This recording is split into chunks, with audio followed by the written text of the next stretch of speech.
বক্তৃতা দিয়েছেন কমপ্লিটলি বেফালতু। হঠাৎ উনি উড়িষ্যার নাম করলেন, আসামের নাম করলেন, এটা সেটা রাজ্যের নাম করলেন, মহারাষ্ট্রের নাম করলেন, যে বিজেপি নিজের যোগ্যতা সব রাজ্যের ক্ষমতায় আসছে এবং বছরের পর বছর ধরে থাকছে, অনেক দিন থাকলে যে সরকারটা চলে যাওয়ার সুযোগ হয় সেইটা ভেঙে দিয়েছে বিজেপি। বোগাস।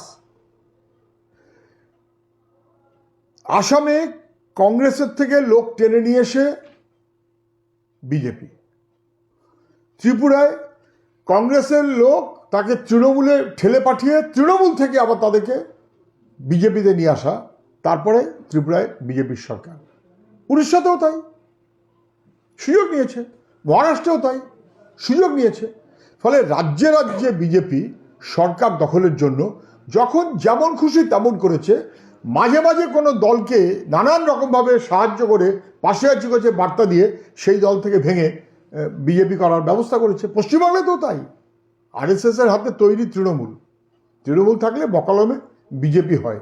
এখন কখন বকলমে তৃণমূল থাকবে আর কখন সরাসরি বিজেপি হবে সে ওদের ব্যাপার, কিন্তু নিজের যোগ্যতায় বিজেপি নয়। বিজেপি ছাড়া সকল দলের কাছে আহ্বান যে জোট করে ভোটে লড়ুন। নওশাদ বলছেন যে কেউ আসতে পারে, হুমায়ুন বলছেন আইএসএফ, সিপিএম, কংগ্রেস যে কেউ আসতে পারে।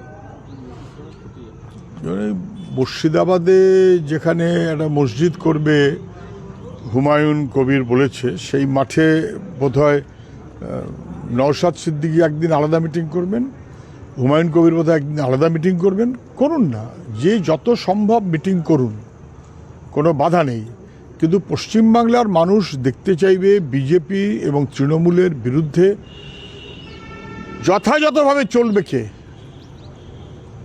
ধর্মনিরপেক্ষ গণতান্ত্রিক মনোভাবে চলবে কারা, মানুষ সেটা বুঝতে চাইবে। ধর্মভিত্তিক রাজনীতি এটা কিন্তু আমাদের দেশে বিজেপি যত চেষ্টাই করুক, পশ্চিমবাংলাতে সেই চেষ্টা করছে, তৃণমূল তার জন্য সুযোগ করে দিয়েছে, কিন্তু পশ্চিমবাংলার মানুষরা পছন্দ করে না। জীবন জীবিকা বাদ দিয়ে শুধু মন্দির আর মসজিদের রাজনীতিতে যারা বাংলাকে নিয়ে যেতে চায় তাদের বিরুদ্ধে সবাইকে ঐক্যবদ্ধ হতে হবে। আজকে বিএলওদের একাংশের অভিযোগ যে ফর্ম 8 গত 3 দিন ধরে অ্যাপে আপলোড করা যাচ্ছে না। কেন? তারা বলছে প্রযুক্তিগত কোনো গন্ডগোল হচ্ছে হয়তো। ভোটার তালিকা সংশোধনের প্রক্রিয়া বরাবর আছে, ইন্টেন্সিভ রিভিশন আছে, সামারি রিভিশন আছে, এবং ইন্টেন্সিভ রিভিশনের মধ্য দিয়ে বা রিভিশনের মধ্য দিয়ে 6 নম্বর নাম যোগ করা, 7 নম্বর নাম বাতিল করা, 8 নম্বর সংশোধন করা, নতুন কোনো কথা না তো। কিন্তু এবার এমন একটা প্রক্রিয়া করা হলো যে এখন শেষ বাজারে বলছে 7 নম্বর 8 নম্বর ফর্ম নাকি আপলোডও করা যাচ্ছে না। নামের বানানে ভুল থাকলে তার ঠিকও করা যাবে না, আর ঠিক করার দরকার নেই তো। নামের বানানে ভুল থাকলে তো নাম কেটে দেওয়ার তাহলে বিজেপি ঘুরছে। ফলে ইচ্ছাকৃতভাবেই 8 নম্বর ফর্ম যাতে আপলোড করা না যায় তার মতন করে মানুষকে বিপদে ফেলার মতন করেই নির্বাচন কমিশন চলছে। বিভিন্ন জায়গায় বিডিও অফিসে, ইআরও অফিসে মানুষের বিক্ষোভ স্বাভাবিক এবং স্বতঃস্ফূর্ত। যেভাবে নির্বাচন কমিশন বাছাই করে মানুষের নাম বাদ দেবার জন্য, হেনস্থা করার জন্য, ধমক দেওয়ার জন্য, চোখ রাগানোর জন্য একের পর এক সমস্ত শুনানিতে ডাকছে, একটা গ্রামের ভোটার বুথের 1600 জনের নামে অবজেকশন, মানে 600 জনের নাম শুনানির জন্য ডাকছে। বেশিরভাগটাই সংখ্যালঘু এবং গরিব মানুষ। কাগজ তার পরিপ্রেক্ষিতে যদি এইভাবে লিস্ট করা হয় তাহলে খাতুনের 3 রকম বানান হতে পারে, তাহলে মণ্ডলের 4 রকম বানান হতে পারে, হালদার বানানটাও একরকম থাকে না, মাঝখানে এটা ওটা পড়ে যায়।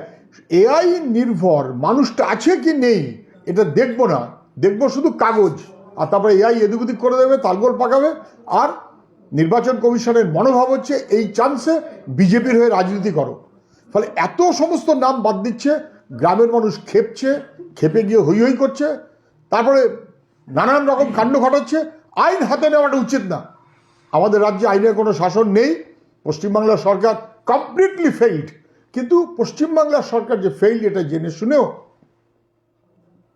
সেই স্কোপটা যাতে তৃণমূলের বাহিনী নিতে পারে তার মতো করে ব্যবস্থা করা হচ্ছে।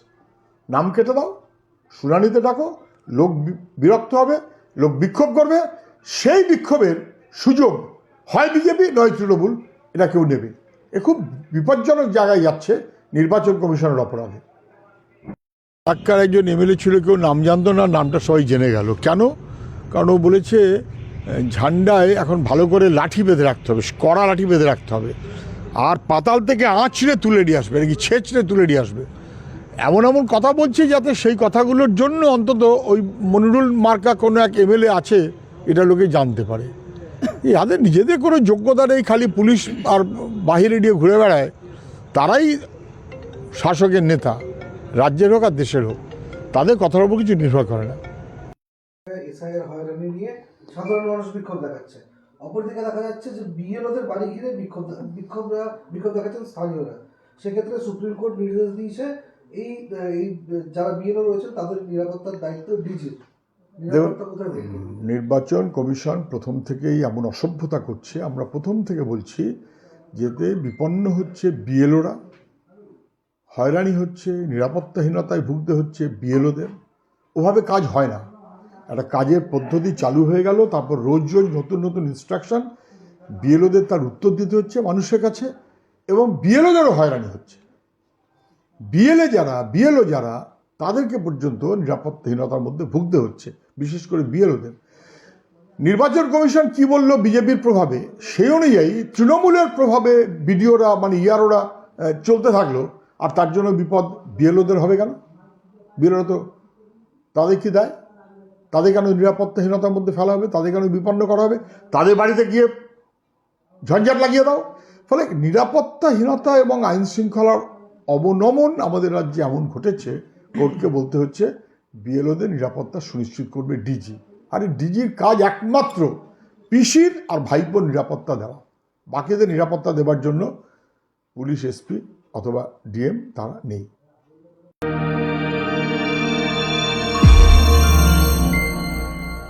আপনারা দেখছেন জেবি লাইভ নিউজ, সব খবর সবার আগে।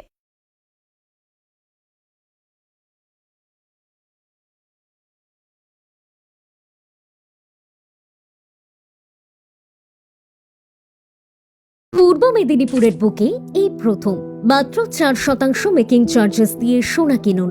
বিজলি জুয়েলার্সে পাবেন সোনার উপহীরের গয়না ও গ্রহরত্নের বিশাল কালেকশন।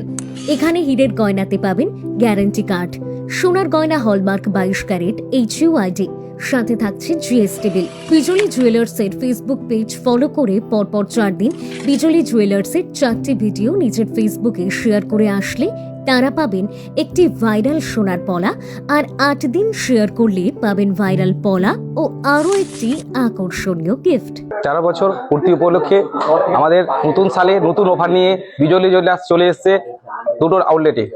4% মেকিং চার্জ, যে কোনো ডিজাইন 1 গ্রাম থেকে শুরু, যে কোনো ডিজাইন নিলে 4% মেকিং চার্জ থাকছে।